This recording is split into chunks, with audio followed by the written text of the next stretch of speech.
हमारे YouTube channel perfection pharmacy पर दवाइयों की सामान्य जानकारी के लिए वीडियो अपलोड किए जाते हैं। किसी भी वीडियो में खुद से दवा लेने के लिए सलाह नहीं दी जाती है। किसी भी प्रकार की दवा खाने या लेने से पहले आप डॉक्टर से सलाह अवश्य लें। यदि कोई भी किसी वीडियो को देखकर दवा लेता है तो वह स्वयं ही किसी प्रकार के नुकसान का जिम्मेदार होगा।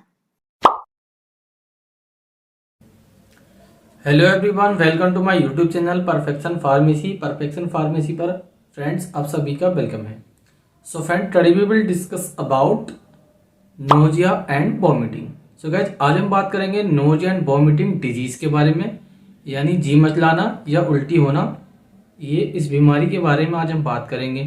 तो हम इसमें कुछ टॉपिक कवर करेंगे, जिसमें मैं आपको बता देता हूँ। सबसे पहले जो हमारा टॉपिक रहेगा इस वीडियो में वो होगा कि नोजिया वॉमिटिंग क्या होती है। सबसे पहले हम जानेंगे कि नोजिया एंड वॉमिटिंग एक्चुअल में होती क्या है। एंड सेकंड टॉपिक हमारा रहेगा कि इसके नोजिया एंड वॉमिटिंग होने के क्या कॉजेज होते हैं, यानी नोजिया एंड वॉमिटिंग होने के क्या क्या कारण इसके हो सकते हैं। एंड थर्ड टॉपिक हमारे पास रहेगा कि नोजिया एंड वॉमिटिंग हमारे बॉडी के अंदर यानी शरीर के अंदर कितने दिन तक ये बीमारी रह सकती है। एंड फोर्थ में हमारे पास टॉपिक जो रहेगा, फोर्थ हमारे पास टॉपिक होगा कि नोजिया एंड वॉमिटिंग, इसको ट्रीटमेंट किस तरह से किया जा सकता है। यानी नोजिया एंड वॉमिटिंग तो डिजीज यानी बीमारी होती है, इसको हम किस तरह से ट्रीटमेंट कर सकते हैं और इस डिजीज के लिए कौन कौन सी टैबलेट हम ले सकते हैं ताकि हमें नोजिया एंड वॉमिटिंग से रिलीफ मिले। तो आगे हम बात करेंगे इन सभी टॉपिक को वन बाय वन अपनी इस वीडियो में। तो चलिए शुरू करते हैं अपनी इस वीडियो को बिना किसी देरी के।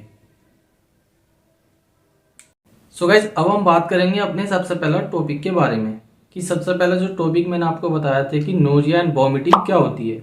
तो हम जान लेते हैं कि नोजिया एंड वॉमिटिंग क्या होती है। तो इसमें सबसे पहले हम जानेंगे कि इसमें वॉमिटिंग क्या होती है। तो वॉमिटिंग कोई बीमारी नहीं होती है, जिस वॉमिटिंग को हम उल्टी भी कह सकते हैं कि उल्टियाँ करना या उल्टी हो जाना।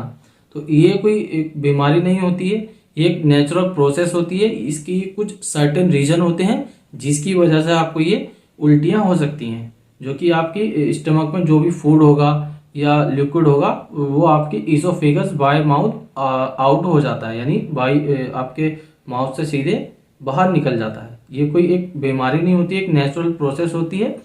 ये तो हमने आपको बताया कि वॉमिटिंग क्या होती है। अब हम आपको बताते हैं कि नोजिया क्या होती है। तो नोजिया को हम कह सकते हैं कि इसको हम हिंदी में जी मचलाना कहते हैं। तो इसका ही मतलब भी यही होता है, जैसे कि जी मचलाना कोई बीमारी नहीं होती है। ये कुछ इसके भी कुछ सर्टन रीजन होते हैं जिनकी वजह से ये प्रॉब्लम्स हमारे बॉडी के अंदर हो सकती हैं, जिससे कि हमारा जी मचलाने लगता है।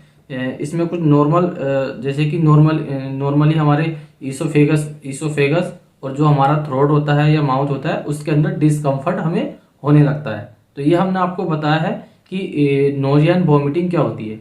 अब नेक्स्ट हम इसमें बात करेंगे कि नोजिया एंड वॉमिटिंग होने के क्या क्या कारण होते हैं, यानी नोजिया एंड वॉमिटिंग होने के क्या क्या कॉजेज होते हैं। तो इसमें जो जैसे कि वॉमिटिंग एंड नोजिया होने के कुछ कारण हो सकते हैं, जैसे कि मॉर्निंग सिकनेस होना, जैसे कि सुबह सुबह में आपका जी मचलाता है, उल्टियाँ आती हैं ड्यू टू आपके जो एसिडिटी बन जाती है स्टमक के अंदर या गैसेस बन जाता है, उसकी वजह से आपको ये नोजिया एंड वॉमिटिंग हो सकती है। और दूसरा क्या है कि आपका फूड पॉइजनिंग अगर किसी पेशेंट को हो जाती है तो उस कंडीशन में भी क्या है कि आपको नोजिया एंड वॉमिटिंग के सिम्टम्स देखे जाते हैं कि नोजिया यानी उल्टियाँ करने लगते हैं पेशेंट, और आपकी उल्टियों के साथ साथ क्या है कि आपको जी मचलाने लगता है। और अगर आपकी ईयर इन्फेक्शन हो जाता है तो उस कंडीशन में भी क्या है कि आपको नोजिया एंड वॉमिटिंग हो सकती है। प्रेगनेंसी में तो होती ही होती है, तो सबको नेचुरली पता होता है। या आपको एसिड रिफ्लैक्स डिजीज होती है तो उस कंडीशन में भी क्या है कि आपको ये नोजिया एंड वॉमिटिंग होने के चांसेस बढ़ जाते हैं। तो ये हमने आपको बताया कि इसके नोजिया एंड वॉमिटिंग होने के क्या क्या कारण होते हैं। अब बात करते हैं हम कि नोजिया एंड वॉमिटिंग हमारी बॉडी के अंदर कितने दिन तक रह सकती है, यानी ये बीमारी कितने दिन तक हमारी बॉडी के अंदर रह सकती है। तो जैसे कि मैंने आपको वीडियो में भी पीछे बताया था कि नोजिया एंड वॉमिटिंग कोई बीमारी नहीं होती है, ये एक नेचुरल प्रोसेस होती है।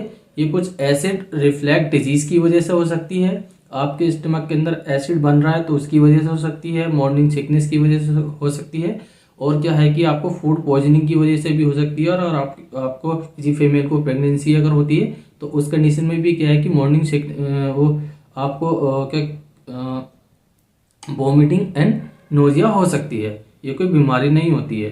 तो हम कह सकते हैं कि हम अगर इसका ट्रीटमेंट करा जाए तो ट्रीटमेंट के दौरान आपको 1 से 2 घंटे के अंदर अंदर आपको इसमें रिलीफ मिल सकता है।